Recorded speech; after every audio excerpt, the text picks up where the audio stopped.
planning your first trip to London, or maybe you've been before but this time you want to do it right, either way, I've got you. I've lived in London for 2 years now, so I've seen these happen way too often. In this video, I'm breaking down the top 10 mistakes tourists make when visiting London, from spending too much money to missing out on simple local experiences.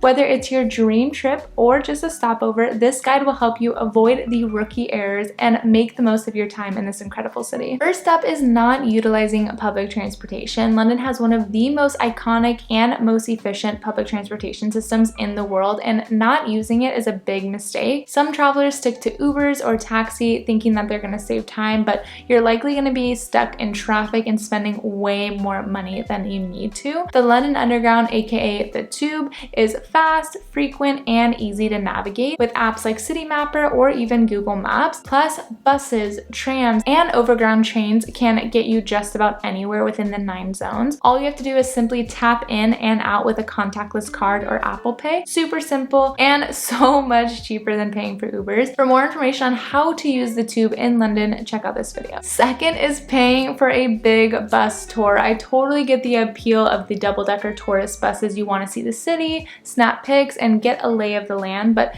paying 35 plus pounds for a hop-on, hop-off bus is not necessary in London. You can get the exact same experience for a fraction of the price by just hopping on a regular London bus, specifically Route 11 or Route 9, which goes past many major landmarks for just a couple of pounds. Combine that with a tube ride or a riverboat on the Thames, and you've got a full sightseeing tour for a fraction of the price. Third is forgetting how expensive it is and not accounting for currency conversion. One of the biggest shocks for US travelers is how quickly the costs in London can add up, especially once you factor in the exchange rate. Even if something looks affordable, remember that £1 is not $1. It's closer to $1.25 or $1.30 depending on the rate that day. So that £4 coffee is more like $5 or $6, and that does add up fast over several days. So budget accordingly and consider using a credit card that gives you better exchange rates and no foreign transaction fees. I'll put a link to the Capital One card that I use in the description. So if you're budgeting like you're in the US, then you're probably going to be feeling the pain by day 2 or 3. Fourth is over tipping. The tipping culture in the UK is very different from the US. You don't need to tip 20% in restaurants. In fact, many restaurants automatically include a service charge of about 10 to 12.5% on your bill. If they don't, it's polite to tip around 10%, but it's also not required. You also don't need to tip taxi drivers more than just rounding up to the nearest pound, and you certainly don't tip at pubs or cafe unless you're just feeling super generous. Over tipping can sometimes even make locals feel a little bit uncomfortable, so keep it modest and always check your bill to see if a service charge is already included, so that way you don't tip again and overtip. Fifth is underestimating how much walking you're gonna do. Even with great public transport, London is a walking city, and people are always surprised by how much ground they cover. You might plan to tube it from stop to stop, but between museum halls, long platforms, cobbled streets, and just popping over to the next area, your steps will skyrocket. Wear comfortable shoes. Seriously, those stylish boots or cute sandals are absolutely not worth it. Londoners walk fast and they don't wait for tourists blocking the sidewalk. Pro tip, check walking distances between tube stops. Some are so close that you will save time and money just by walking. Sixth is only sticking to central London. A lot of visitors never leave zones 1 and 2, which means they miss out on some of London's most vibrant, creative, and authentic neighborhoods. Yes, Big Ben and the Tower of London are absolutely worth seeing, of course, but areas like Hampstead or Richmond offer a completely different side to the city. You want leafy walks? Head to Hampstead Heath. You want riverside charm? Richmond is a dream. It's my personal favorite area in London, so check out this video if you want more information on the Richmond area. But if you only ever see the postcard version of London, you will miss that lived-in magic that makes it feel truly special. Seventh is carrying lots of cash. London is incredibly card-friendly. Even the tiniest corner coffee shop or market stall will most likely accept contactless payments. Carrying around lots of cash, or honestly just cash in general, just isn't necessary, and it can also be risky. Plus, you'll probably get worse exchange rates from ATMs or currency booths rather than just using a credit card with no international fees,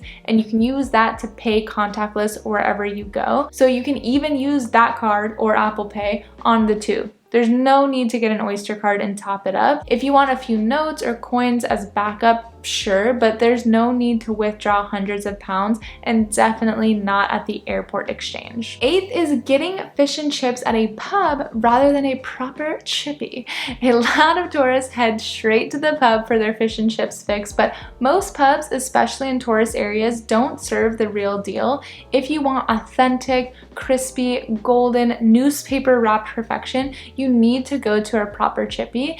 These are takeaway style shops specializing in fish and chips, and they often taste way better and cost way less, usually only around 10 pounds rather than the 20 pounds you're going to spend at the pub. So please skip the sad, soggy pub version unless you're desperate, or at least double check reviews before ordering. 9th is paying full price for West End theater tickets. The West End has incredible shows, but if you're paying full price for tickets, you're doing it wrong. London is full of ways to get discounted or last minute seats, and some of the best tricks aren't even online. You can hit up the TKTS booth in Leicester Square, or of course go online to Today Tix for great deals.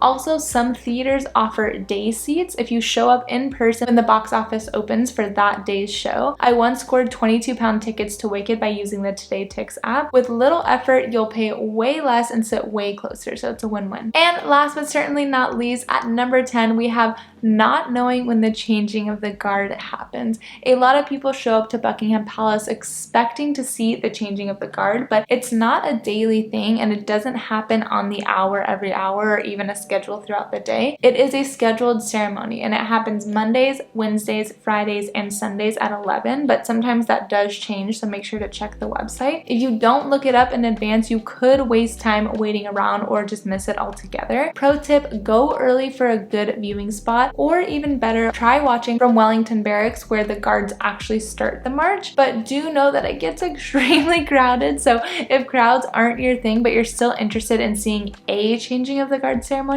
I'd highly recommend doing a day trip out to Windsor Castle, which has the changing of the guard ceremony on Tuesdays, Thursdays, and Saturdays at 11 a.m. and it's way less crowded, and I really enjoyed this experience. London is one of my favorite cities in the world, but it definitely has its quirks. Avoid these common mistakes and you'll have a smoother, smarter, and more local friendly trip. Let me know in the comments if you've made any of these mistakes. There's no shame in it, I promise. And drop your own London tips too. Don't forget to subscribe for more travel tips, destination guides, and planning hacks as I continue to live abroad in London as an American. Now let's take a look at 8 huge lies about London that nobody talks about.